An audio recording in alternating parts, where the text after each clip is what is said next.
Good morning everyone. So now I will be recording a video for 3G tutorial. So this is a 3G tutorial video record. So let me search to 3G tutorial.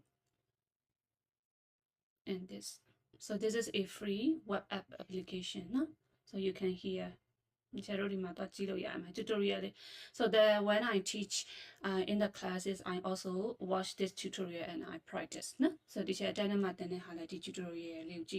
practice. Okay, so we will use the import feature. So some of the tools here are you already learned. Detail tools lady at zero. Hoshima Tamida, the tutorial zero. Only tabulation. Kali tabulo the tutorial. So firstly, we need to import the picture, right? So that you click on this one. Ramadon Cheruda, Bontema soro, camera only name, and then my one is in the download, so that I will go to the download, and here this is the car. This one, no? This is the car we are going to make. No? So that is a car like be. So to get a body shape, please listen carefully. No? So you have to click from the roof this line. No? The car frame liu ya chena so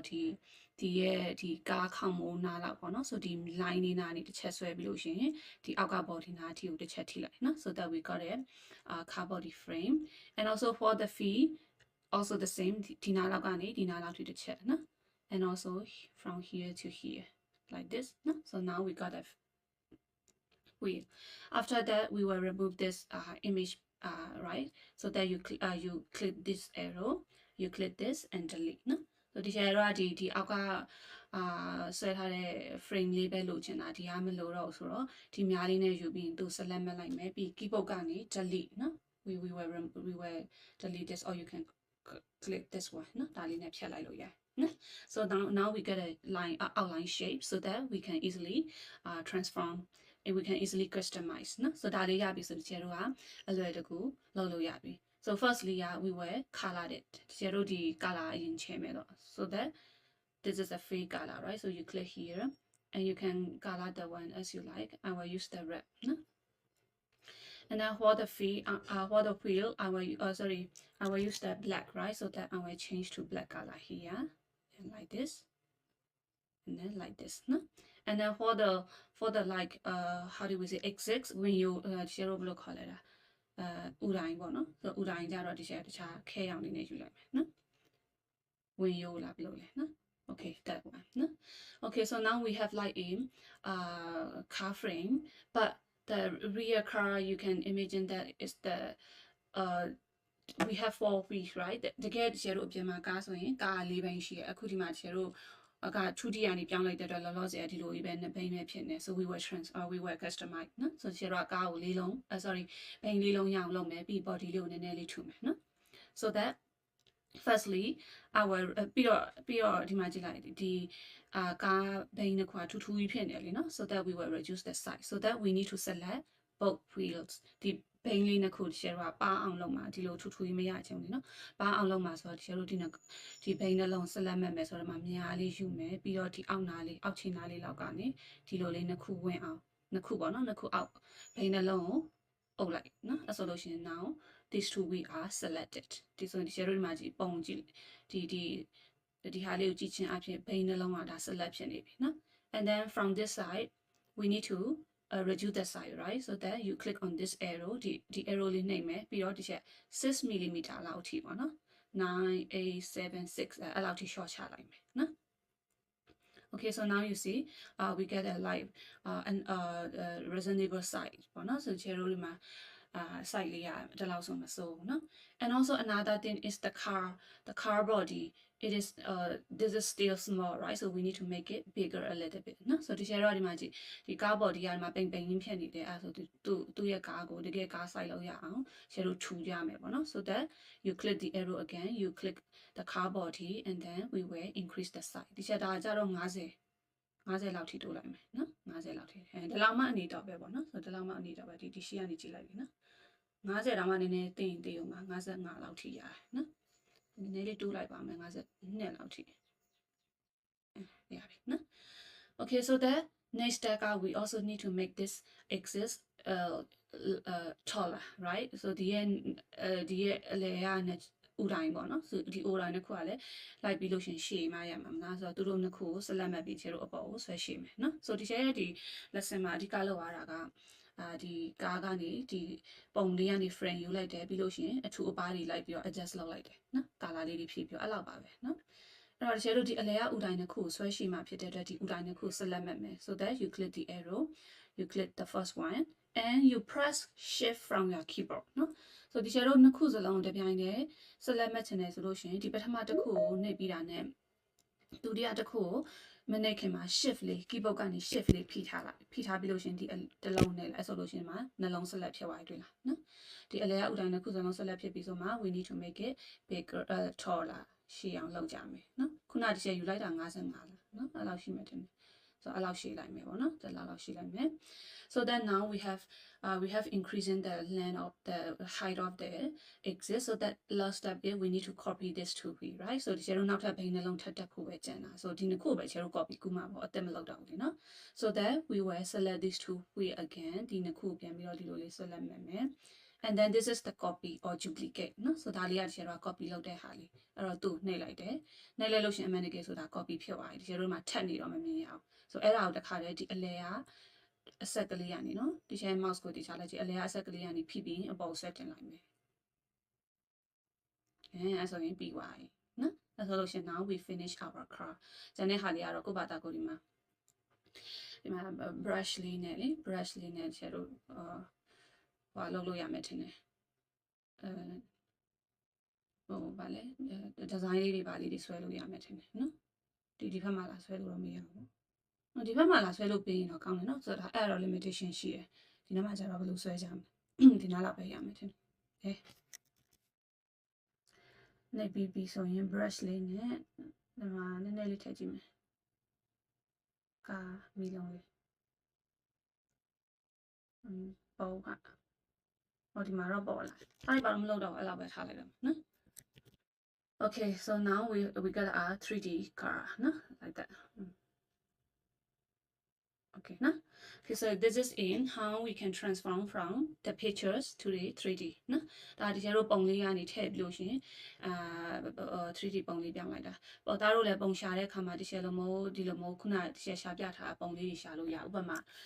shape ရချင်တယ်ဆိုလို့ရှင်လည်း shape outline image ဆိုပြီးလို့ရှင်ရှာလိုက်ရတယ်နော်ဆိုပြီးလို့ရှင်အဲ့လိုမဲမဲလေးမဲမဲလေးပေါ့မဲမဲလေးဟာလေးနဲ့ရှာလို့ရှင်အဆင်ပြေတယ်နော်ဆိုဒီလိုမျိုးလေးယူပြီးလို့ရှင်တွားပြီးထည့်ကြည့်လို့ရတယ်နော်ဒါဆိုလို့ရှင်ဘာလုပ်လို့ရတယ်တင်ဘောဆိုလဲတင်ဘောပေါ့နော်ပြီးလို့ရှင် boat ဆိုလဲ boat ယူပြီး boat like that အဲဒီမှာဒါလေးဆိုအဆင်ပြေမယ်ထင်တယ်နော် share လို့ pick လောက်ရလွယ်မယ်နော်အဲ့လိုမျိုးပါအဆင်ပြေတဲ့ပုံလေးတွေ share လို့ရရှာပြီးလို့ရှင်လုပ်လို့ရတယ်နော် okay so that is the first part so the second part I teach is a Pokemon နော်ဒီလို trace လိုက်ပြီးလို့ရှင် Pokemon image လေးတွေဆွဲတဲ့ဟာ so that I will get a new one so this is a new one နော်ဒါ save လုပ်တာကွန်ပျူတာမှာကိုလုပ်ထားတဲ့ project ကို save ချင်ဒါလေးနဲ့ save နော်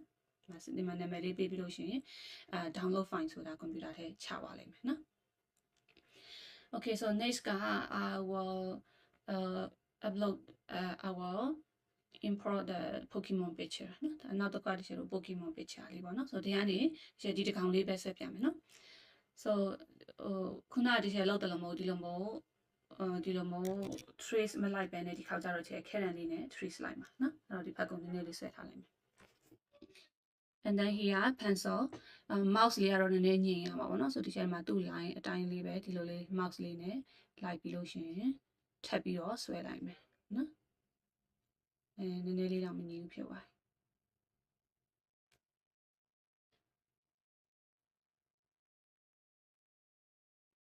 ဒါ reference picture ပေါ့နော်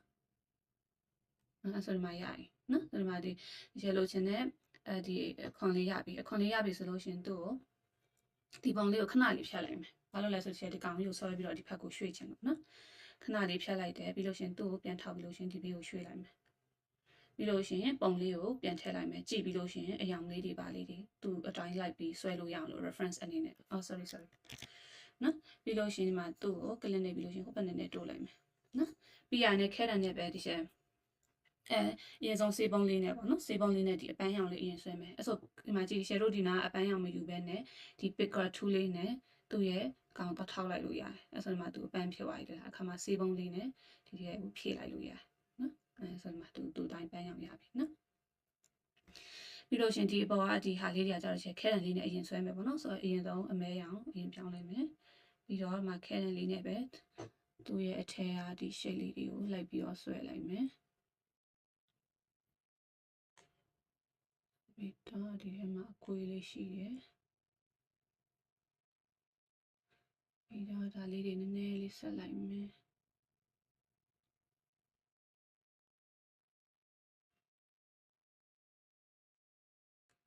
ပြီးတော့မမျက်လုံးလေးဆွဲမယ်နောက်ထပ်တစ်လုံးနောက်ချင် mouse ကနည်းနည်းလေးမဖြုတ်ဖြစ်သွားပြီးတော့ဒီမှာပန်းရောင်လေးပြီးတော့ဒီမှာသူ့ရဲ့ပါဝိုင်းလေး Okay so at B so I will just ဟိုရဲပါလေဒီရဲ့ဟွာလေးတွေပေါ့နော်သူရောင်တိုင်းပဲလိုက်ပြီးလို့ရှင် brush လေးနဲ့စေးရောင်လေးချဲလိုက်ဒီမှာကြည့်လို့ရနော် so you can use the mouse wheel ဒီမှာပေါ်လိုက်နော် you can use the mouse wheel to control the zoom in zoom out color ညလုံးလေးကကြတော့ဒီမှာပြရောင်လေး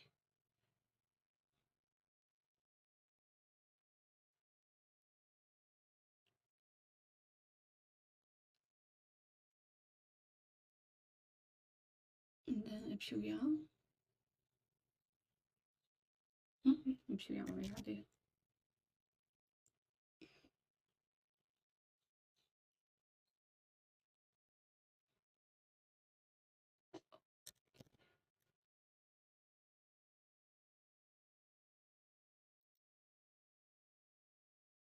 ဒါလေး site တီးလို့ရနော်ဒါလေးကအထူဆုံး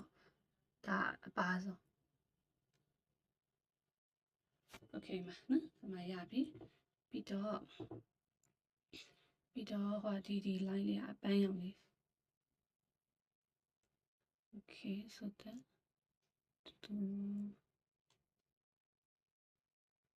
okay so here နော်ပြီးတော့မှဒါလေးကလည်းအပန်းရောင်လေး so ဒီရောင်လေးပဲချဲလိုက်မယ်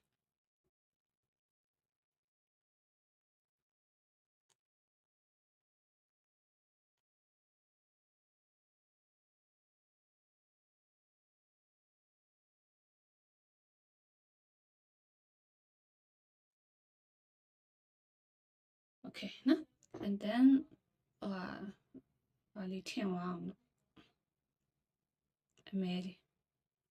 So I will change the black color and then draw again.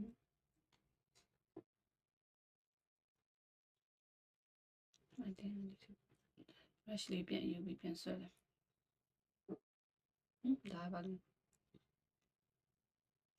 Okay. Okay, no? And be thatဒီခြေထောက်လေးတွေကနည်းနည်းအရောင်လေးဒီမှာ shade လေးတွေနည်းနည်းပါဆိုအဲ့လေးနည်းနည်းလေးဖြည့်လိုက်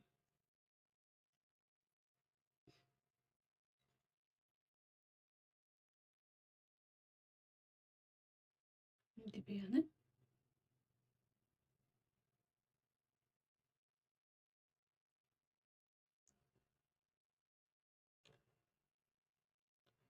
Okay, so now finish.